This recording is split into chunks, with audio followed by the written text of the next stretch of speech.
खुदाम यसुमसी जो कि बादशाहों का बादशाह और खुदामंदों का खुदावंद है, उसी के नाम में आपकी सलामती हो। मशहूर ज़माना मुबश्शिर इंजील जलील बिली ग्राहम की एक किताब है जिसका नाम है हर मजदून तक।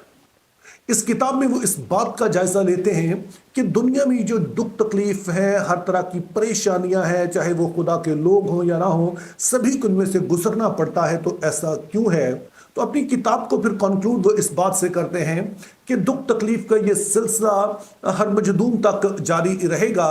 तो इसका क्या मतलब है? इस बात को समझने के लिए आइए हम मुकाशफा की किताब उसका 16 बाब और उसकी 16वीं आयत पढ़ेंगे, जिसमें कुछ यूं लिखा है, और उन्होंने उनको उस जगह जमा किया जिसका नाम इब्रानी में हर मजदून है। जब आप इस आयत का सियाको सबाक पढ़ते हैं तो पता चलता है कि इसका ताल्लुक गजब के छठे प्याले से है, यानी कि जब ये प्याला उंडेला जाता है तो जो शैतान की मुख्तलिफ रूहें हैं, निशान दिखाने वाली रूहें हैं, उनको भेजा जाता है ताकि वो दुनिया भर के बादशाहों को उभारें, ताकि वो आकर खुदा के खिलाफ सफ अराई करें, जिसको हम आखिरी जंग कहते हैं। यानी कि उस वक्त जबकि यीशु की आमद सानी होगी और वो इन फौजों को शिकस्त देंगे। तो इस सिलसिले में बताया गया है कि शैतान के उभारने पर तमाम बादशाह इकट्ठे होके मसीह और उसके लोगों के खिलाफ इस जगह पर, जिसे हर मजदून कहा गया है, वहां पर सफ अराई करेंगे। तो बिली ग्राहम की किताब के टाइटल का मतलब ये है कि जब तक यसुम मसीह की आमद सानी नहीं होती है, जब तक आकर वो इन तमाम कुव्वतों को शिकस्त नहीं देते हैं और दुनिया को वो बहाल नहीं करते हैं, तब तक दुख सुख तकलीफ का सिलसिला जो है जारी रहेगा। तो हम आज के मौजू के लिहाज से चंद अहम सवालात हैं जिनका हम इस वीडियो में जवाब देने की कोशिश करेंगे। तो उनमें से पहला सवाल तो यह है कि हर मजदून है क्या?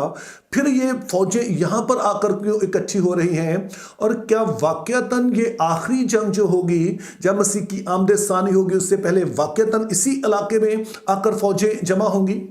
तो इस सिलसिले में जो सबसे पहली चीज हमने याद रखनी है कि मुकाशफा की किताब के तफसीर के कई एक असूल हैं, और उन्हीं में से एक असूल ये है कि इसमें जो मुख्तलिफ तरह की विजन्स दी गई हैं,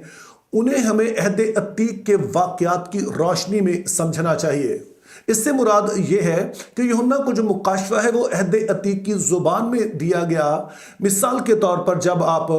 मुकाशफा 8 बाब में नरसिंगों का जिक्र पढ़ते हैं और उन नरसिंगों के फूंके जाने के नतीजे में जो मुख्तलिफ अफवात आती हैं, तो ये हमें अहद अतीक के 2 वाकयात की याद दिलाती हैं। तो पहले नंबर पर तो ये हमें यरीहो की फतह की याद दिलाते हैं, यानी कि जब यरीहो के खिलाफ नरसिंगे फूंके गए तो ये दरअसल जो मुल्के कनान है उसके खिलाफ खुदा की तरफ से ऐलान जंग था। यानी कि वक्त आ गया कि अब खुदा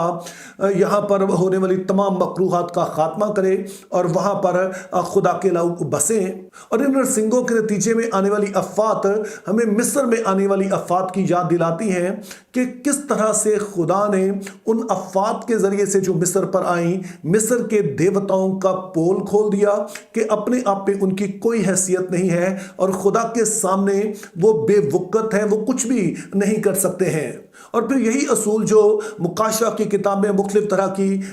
विजन्स दी गई हैं, उन पर अप्लाई किया जाता है। और यही बात हम हर मजदून के हवाले से भी कह सकते हैं कि यहाँ पर भी जब ये जंग का जिक्र है तो दरअसल इसके पीछे कुछ वाकयात हैं जिनको सामने रखकर यहाँ हर मजदून का जिक्र किया गया है। तो फिर दूसरा सवाल पैदा होता है कि अहद अतीक में हर मजदून किस बारे में मशहूर था, इसकी क्या अहमियत थी? तो इस सिलसिले में बाइबल मुक़द्दस हमें बताती है कि हर मजदून एक इंतहाई अहम जगह थी, चूंकि इस मुकाम पर कई एक जंगें हुई थीं जिसमें खुदा ने अपने लोगों को उसके दुश्मनों के खिलाफ फतह अता की थी। और उन्हीं में से एक जो मशहूर वाकया है वो हमें कुज़ात की किताब उसका 5वां बाब और उसकी 19 से 21 आयत में मिलता है, जिसमें लिखा है, तब कनान के बादशाह तानाक में मस्जिदों के चश्मों के पास लड़े, पर उनको कुछ रुपए हासिल ना हुए।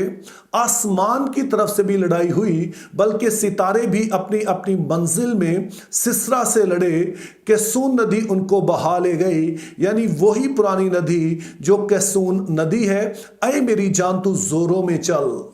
तो अब यहां पर 2 बातें नोट करने वाली हैं। पहले तो यहां पर हमें एक लफ्ज मिलता है मस्जिदों, और दरअसल इसी का नाम हरमजदून है, जिस पर हम अगले वाले पॉइंट में बात करेंगे।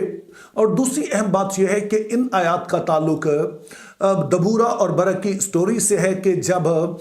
याबीन नामी बादशाह, जो कि कनान का बादशाह बताया गया है, और उसका एक जर्नैल है जिसका नाम सिसरा है, ये बनी इसराइल के खिलाफ सफ आराई करते हैं, उन्हें सताते हैं, उनका सब कुछ लूटते चले जाते हैं। तो जब बनी इसराइल खुदा के हुजूर में चिल्लाते हैं तो खुदा इन दोनों को भेजता है कि जाकर कनान के बादशाह और उसके जो साथी बादशाह हैं उनके खिलाफ जंग करे। तो अब अगर जिस्मानी तौर पर देखा जाता तो बनी इसराइल का इस वाले बादशाह से कोई मुकाबला ही नहीं था, क्योंकि बनी इसराइल अभी इस मुल्क में आबाद हुए ही थे, कुछ अरसा गुजरा था, अभी वो एक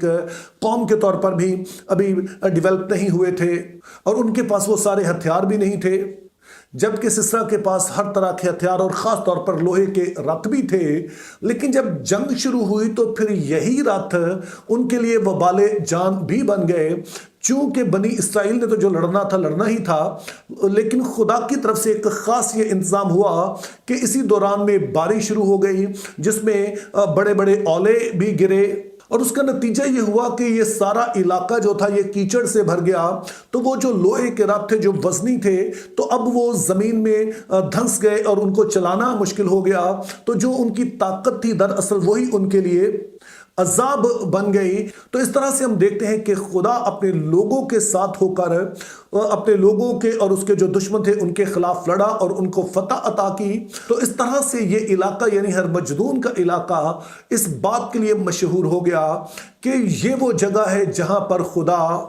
अपने लोगों की मदद करता है, उनकी तरफ से होकर लड़ता है, और उनके मुकाबल चाहे कितने भी बड़े दुश्मन क्यों ना हो, कितना भी वो बड़ा इत्तेहाद बनाकर आ जाए, लेकिन उनके खुदा से वो लड़ नहीं सकते हैं, बल्कि खुदा उनको शिकस्त फाश देता है। तो जब मुकाशफा 16 बाब 16 आयत में हमें बताया गया है कि आखिरी जंग जो होगी, तमाम दुनिया के बादशाह इकट्ठे होकर खुदा के लोगों और खुदा के खिलाफ सफ आरा होंगे, तो इशारा इसी तरफ है कि जैसे मस्जिदों के मुकाम पर खुदा ने पहले भी शिकस्त दी है, तो इस आखिरी जंग में भी खुदा इन सारे दुश्मनों को शिकस्त देगा।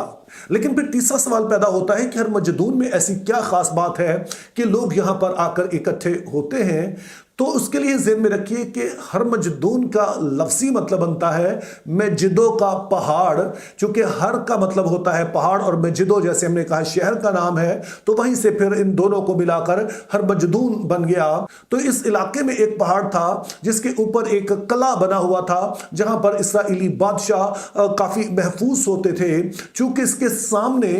एक वादी थी जिसको जज़राइल की वादी कहा जाता है। अब ये अहम इसलिए था चूंकि इसराइल में ऐसी बहुत ही कम जगह थी जो कि इतनी हमवार हो और इतनी खुली डुली हो, चूंकि जो इसराइल के मुल्क की सतह थी वो एक जैसी नहीं थी। कहीं पर पहाड़ थे, कहीं पर रेगिस्तान थे, कुछ हिस्से वादियों पर मुश्तमिल थे,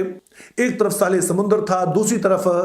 दरिया यर्दन के साथ का कुछ इलाका था। तो इसलिए इतनी खुली जगह बहुत ही कम मुयसर थी। तो इजराइल की वादी को इस लिहाज से बड़ी अहमियत हासिल थी कि ये एक प्लेन एरिया था, और जब कभी जंग होना होती थी तो जो दुश्मन बादशाह आकर इकट्ठे होते थे वो यहीं पर होते थे, और फिर जब खुदा अपने लोगों की मदद करता तो फिर वो इनको शिकस्त फाश देता था।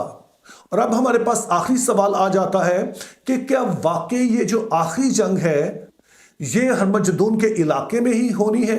तो इस बारे में उलमाए बाइबल दो राय में बटे हुए हैं। बाज़ तो इसे लिटरली लेते हैं, लफ्जी तौर पर समझते हैं कि ऐसा होगा,